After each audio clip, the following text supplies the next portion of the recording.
what? Uh-oh, We're talking right now Kirk about that Herbstreit is Virginia here. Tech loss to Vandy, which you kind of prophetically talked about during College Game Day. You, whenever the whole thing kind of, I forget what the conversation was, got to you, and you go, look out for Vandy in Virginia Tech. 11 a.m. local kick.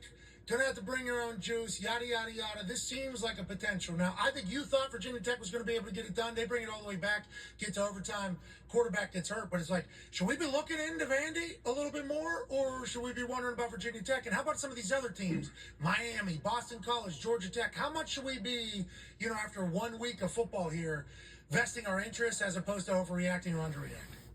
I've learned over the years, who knows what the right answer is. I feel like over the years, I give it 2 or 3 weeks to try to get a really good vibe on who these teams are. Kirk Herbstreit is I here. think what Vandy did, first of all, they have a quarterback.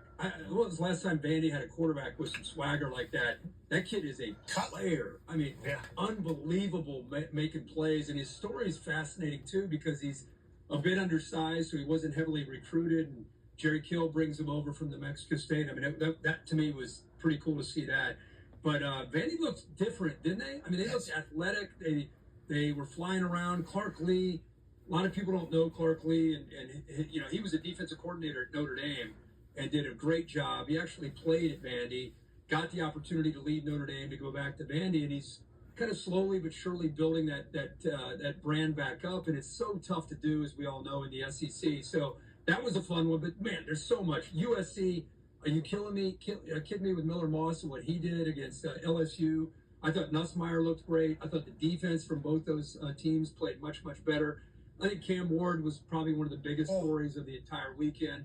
Miami hasn't had a quarterback, in my opinion, that was an alpha like this since Ken Dorsey back in the era of A.J. Hawk, going way back to like 2002, 2003. So you're talking over 20 years since they've had a quarterback that takes control.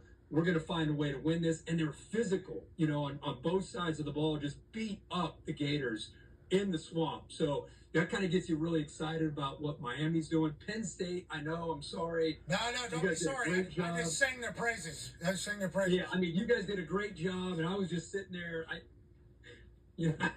Half of the set was like all in on it. They sang Country Road, take me home. In a pick segment for another school. Yeah. Shout out to Texas A&M, man. It was amazing. It was amazing. Good job over there. That was awesome. To give me Penn State, line of scrimmage, Drew Aller. Of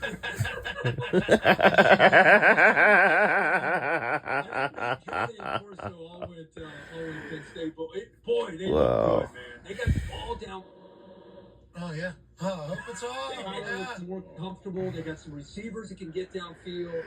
That was exciting to see, truly. Who else stood out? Who else did you throw out there? Boston College, Castellanos last night. I think what Billy O's doing, I don't think any of us really understood what was possible for them. I think they're pitching the idea that, hey, Boston College could be a team, especially up there in New England. A team that BC's loved up there, beloved up there. Yeah, people love BC, and it's really the only college football team in the New England region that's big time D1 like this. You guys love winners up there too. Yeah, exactly. And with the Patriots looking like what they're going to be, like if BC goes, the city and the state and the region, New England, will get behind Boston College. Like when Matt Ryan, that was the last time Boston College was really, really good. Those games were packed to the brim. People loved the Eagles, and since then it hasn't really been the same. But yeah, if Billy O and Castellanos go, there's a chance that the BC Eagles are the hottest football ticket in town. But it's like they look different. There's a lot of teams that just look different. I think this is that transfer portal thing. Now Drew Aller, obviously different story, but in some position it's like teams can really flip. I think a couple big decisions now. Is it sustainable? And how about the reminder of Georgia? Yes. Yeah. Holy cow. I mean, and you guys can kick Dabo right now, and I'm not saying you guys, but the nation can have fun with him. He doesn't do NIL. Bottom line, they still have a defense. I mean, they still have NFL players at the line of scrimmage on the defense side. And Barrett Carter, they're a pretty good team. I mean, I think when the dust settles at the end of the year, I think we'll see that Clemson's a pretty good football team, but Georgia just pounded them. Yeah. And they got the quarterback in Carson Beck. They just reload with the skill spots. Hit the portal a little bit at receiver.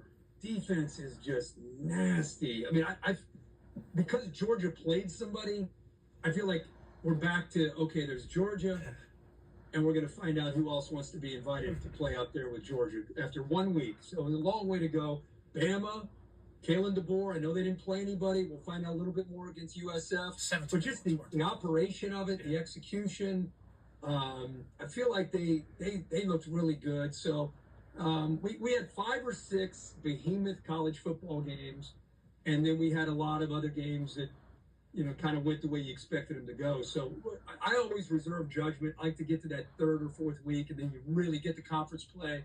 I think you have a much better idea what's going on. Happy we got to do picks. That's a lot of fun. Yeah. We have no idea what the hell's going on the field. I like that Nick Saban addressed that beforehand. Like, I'm shooting in the blind here. Right? I don't know any of this. And I'm appreciative of the fans that get pissed off at us for not picking their team in, like, week 1. But it's like, I'm also appreciative of the fact that some of these teams that I didn't think have it. You know, like, this is going to be an incredible year. Speaking of one of those, AJ has a question for you, Herbie. Yeah, Kirk, what did you learn from Ohio State? Obviously beating Akron 52-6, something like that, I believe. Jeremiah Smith, young freshman receiver, obviously I think as advertised, he's unbelievable. But I think Will Howard, I was impressed by his arm and how he can move around once he's kind of settled into the game. But did we learn anything about this team? I came away very excited about the defense, Kirk. No joke. Turnovers. That's all I cared about was how they were, I think Caleb Downs missed a tackle early. I'm like, I don't care, man. He had right leverage. He was taking a shot. I just like how they're flying around. I think that's kind of what it's going to be this year. So, what did you learn? That's exactly what I took away. And I think there's, just because I've seen Will Howard play a lot of football, I think Ohio State fans are going to be surprised because he's so big. They didn't realize he could move. He could be part of the run game. You get to a 3rd and 3, you can insert him in there and make the defense have to count for another gap, which I don't think people realize with the Chip Kelly offense. That's going to be a factor. They're going to be physical. The offensive line's going to need time to kind of grow together. Jeremiah Smith is holy cow good. I mean, I can't wait to see what he's going to do with Emeka and the rest of the group that they have there. The other thing that I think stood out, regardless of who they played, and you're really not going to know until they take their trip out to Eugene, is the defense. Like you said, that defensive line, AJ, is so good. The linebackers, there's so much experience there. Caleb Downs is really the one guy that they brought in. Everybody talks about how we talked about this last week, how they spent all this money on the portal. They didn't spend a lot of money other than on Caleb Downs on that defense, other than to keep guys there, but they didn't go out and get guys. So these guys know this system. They know it very, very well now that they've been around it a little bit. Jim Knowles loves to get creative. So you got a veteran defense. So what most of the attention is going to go on Will Howard and what's going on with Chip Kelly and all the offense. To me, Ohio State is going to be a tough out because of what they're going to be doing on that side of the football. Hey, who you got there? Knowles, baby. This is my puppy, Peter. What up, Pete? Pete. What up, Pete? Yeah. Pete. After Famo? Yeah, named after Famo, yeah. Yeah, maybe. And hold on. Who's that? Who just came in? That's Theo. That's Theo over there. Ben a little bummed out after a long weekend. He's back home. No, he's good. No, dude, he had a blast. It was great seeing him. Hey, I want to let you know, it was great seeing him, especially with the offseason he's had. It was great to get his aura back around. Hey. Don't listen to people that don't like dogs. Hey, there's 2 million and there's thousands of people Exactly. that love they love Ben more than anybody, and you just had a little fun with a couple of the clowns that said it. But Ben was sprawled out in the booth. And of course, you look Reese Davis. And Reese, I'm not lying, Reese is like moving himself out of the way as Ben's like stretched out. And I'm like, what are you doing? Pretty funny to see how polite Reese was. I had a lot of fun, by the way. Love working with Fowler on games, but I was able to work with Reese in Vegas with the LSU-USC game, work with him again because Chris is doing U.S. Open. So Reese is awesome, as you know. I mean, it's a lot of fun calling games with him. Yeah, Reese is a legend, and I got a chance last year to meet some people from his hometown. Here is Ben in the booth with Reese. Look at Reese. Mike Black there to the left of Reese, and then you got D there to the right of Herbie. D.